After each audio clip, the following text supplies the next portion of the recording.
So the single biggest predictor of physical performance is sex in humans. There is no way to cross that bridge. Women and girls who are looking to join the profession will know in the future that they are allowed to stand up for women's sex-based rights without having their profession try to punish them for doing so. Like when I show you those statistics and you crunch the number and you realize that the recent census estimated something like 1 in 300 Canadians are transgender, but 1 in 10 foster children, how do you explain that? Then we're going to increase security in women's prisons. Like, we don't have guard towers and weapons and etc. They're going to adopt security measures from men's prisons and apply them to women. It is very cultish at that point to be told that somebody else could say, these are my pronouns, make them up and say, you must say them or else you're a hateful person. Tamara Ugolini here with Rebel News. I'm at the Canadian Christian College in Whitby, Ontario for an event being hosted by the Democracy Fund. They're a registered charity and friends of ours who are working to uphold democracy, as the name alludes. Now, here in particular, they're hosting an event titled Protecting Women's Spaces in the Age of Transgenderism. Now, the discussion will revolve around the allowance of biological males in traditionally female-only spaces, such as single-sex bathrooms, women's prisons, women's sports, and change rooms. Barbara Kay is a columnist and the moderator here today. The panelists include Amy Hamm. She's a podcast host and co-founder of Canadian Women's Sex-Based Rights CAWSBAR. She's been a nurse in BC for a decade, but is being threatened and investigated by her college for speaking out about this issue publicly.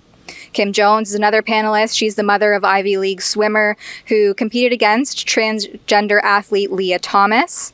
Heather Mason is an advocate, activist, and former prisoner at a women's penitentiary where transgender prisoners were placed along with female prisoners. And then finally, Jenn Smith, a biological male who's a transgender-identified activist, writer, and child protection advocate.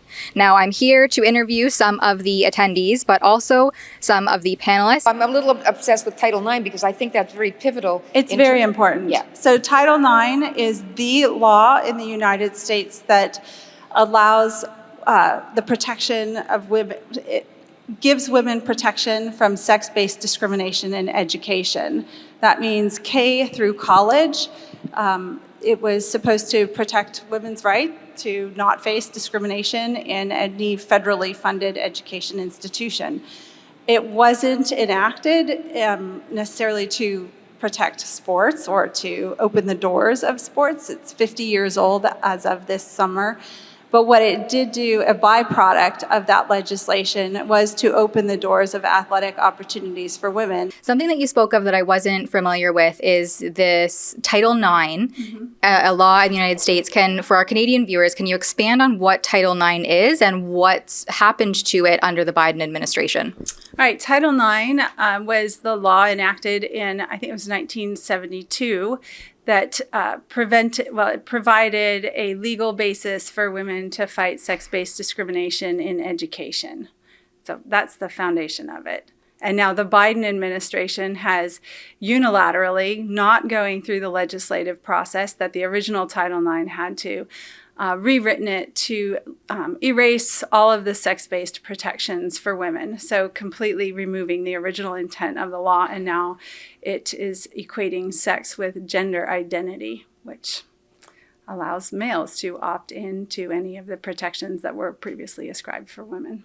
And obviously, in your experience as the mother of an Ivy League competitor here, what are some of the biggest risks or repercussions about blurring the lines of gender and transgenderism within sport, women's sport, obviously, specifically? Well, the risk is that women's sports loses all integrity and fairness. Honestly, the biggest risk is safety in contact sports, but sports is something that is almost throughout history and across cultures celebrated to see what the limits of the human body can do. And we know what men's human limits are. We celebrate them. We've celebrated them forever. It's just been in the last 50 years that we've had the opportunity to recognize what the female limits are in sport. And we can't eradicate that. We can't lose that for women. We deserve to be able to see ourselves as champions. But being a tennis player, the men serve differently from women. We rotate differently. Our backs are built differently. Our hips and shoulders, everything is different. It allows you to invite spin. The levers are longer. Your force and momentum. I think Serena, wasn't it Serena Williams? Serena, who said, she was like the most powerful tennis player of all time for women. And she said, if I was on the men's circuit, I would be like 150th or something. It's a different sport. I grew up totally playing different. Against men. It's a different sport. You cannot compare male and female athletes. When you spoke on stage about the biological differences, obviously, between male and female, and how a biological male can never transition into being a female, and you source things, even down to the difference in tendons. Can you just expand on people who may have missed your talk, what exactly you were getting at there?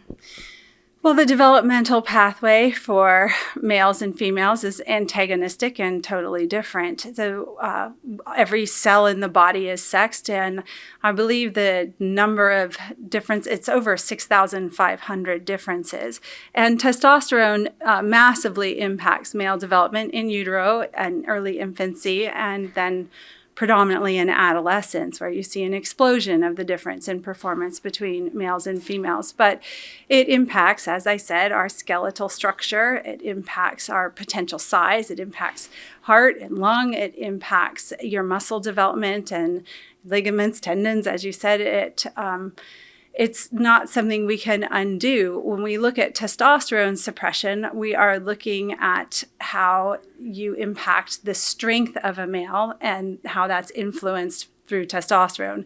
We know from scientific studies that you cannot mitigate the strength of a male, but testosterone is one of many of the areas that are different between males and females that impact athletic performance and outcome.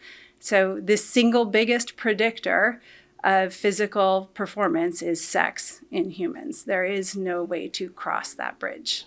I don't really want to, I can't speak to my job, but I will say that in my city, I'm in New Westminster outside of Vancouver, BC.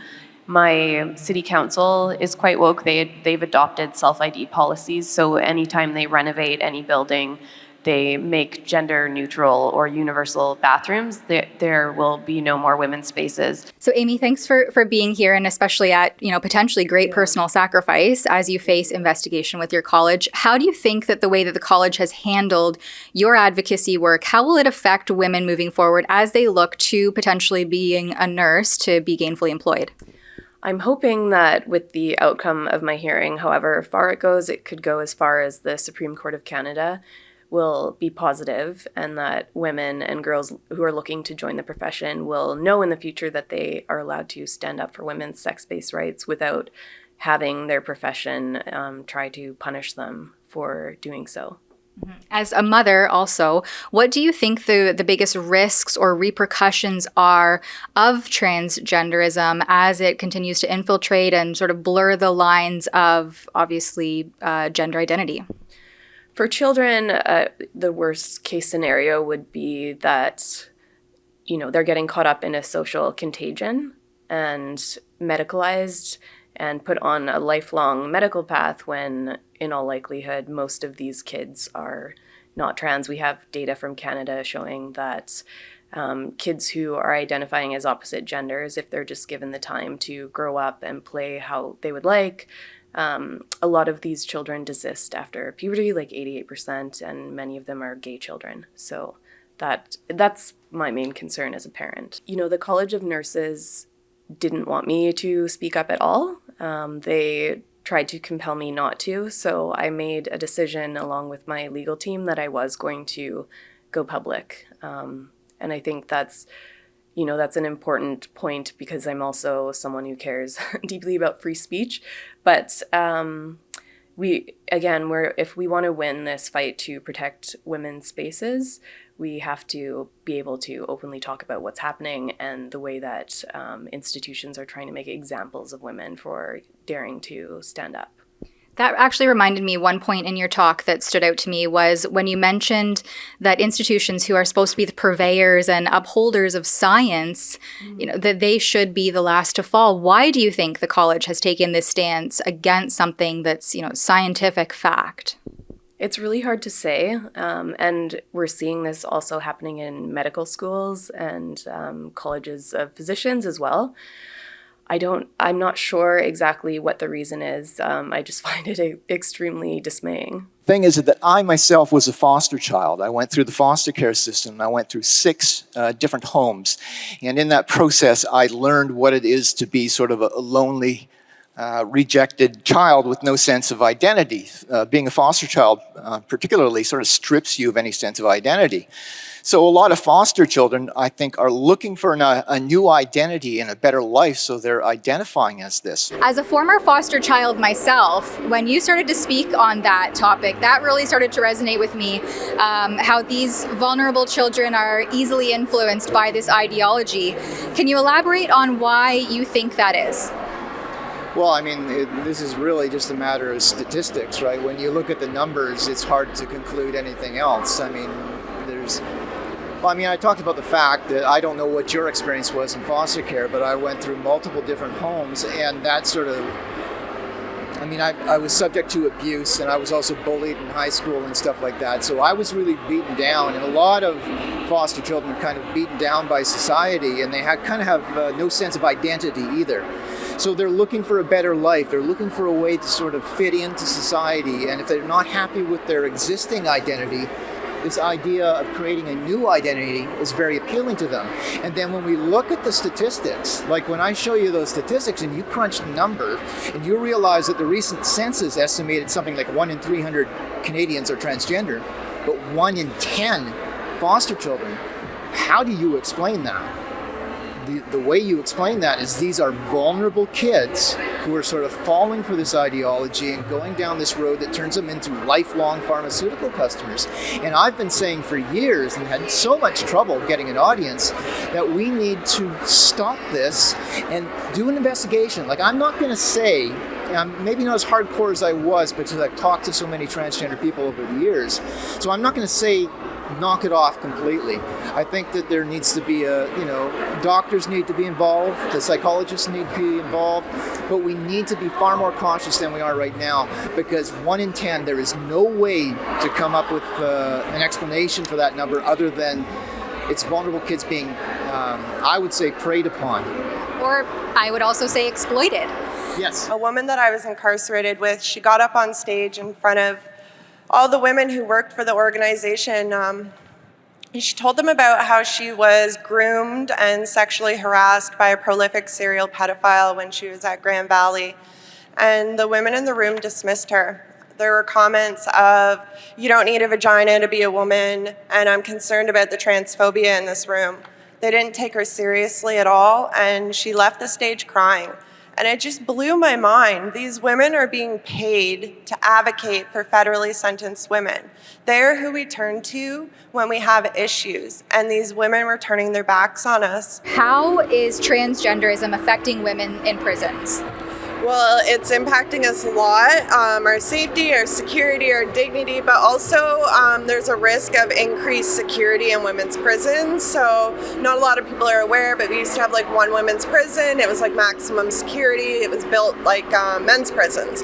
Women didn't fare well. 7 women committed suicide within a 3-year period, all but 1 were Indigenous. So then they realized that women don't do well in environments built for men, and they made these new prisons with less security measures, least restrictive, right?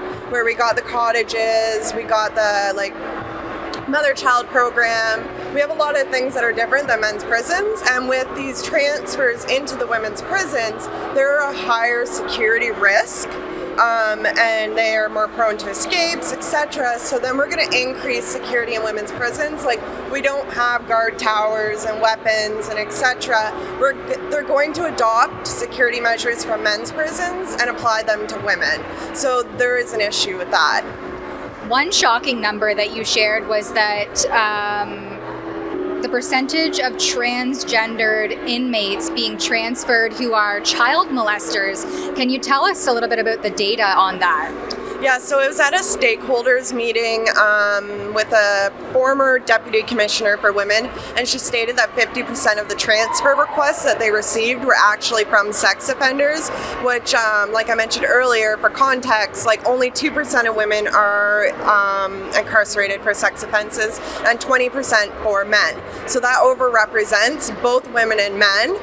It's not surprising, right? Like I mentioned, we have a mother-child program, so we have children in our prisons, so they get women and children. So of course they're going to want to be there. So now we're absorbing all of this male data and we're making it as women's.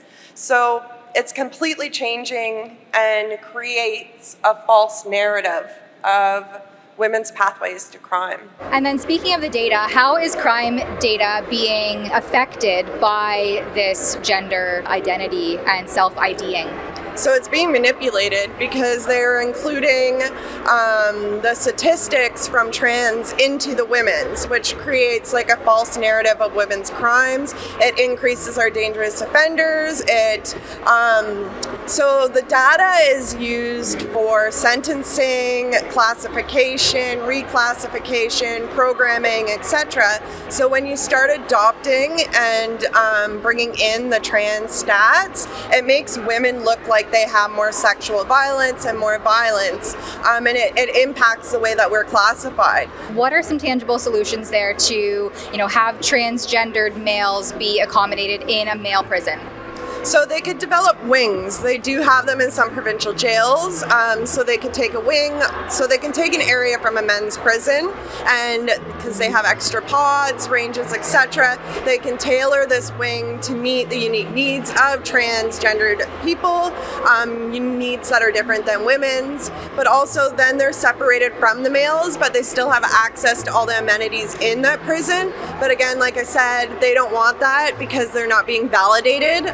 It's all about validation, and in doing so, we're going to put women at risk. One domain after another, education, sport, pediatric medicine, mental health therapy, the natural sciences, crime data collection, amongst others, has been captured by a belief system that brooks no dissent. Radical gender theory is inherently misogynistic on two levels. First, because women must allow men into their private spaces, and second, much worse, because they feel bound to pretend they believe the men in their private spaces are women when every fiber of their being recoils from doing so.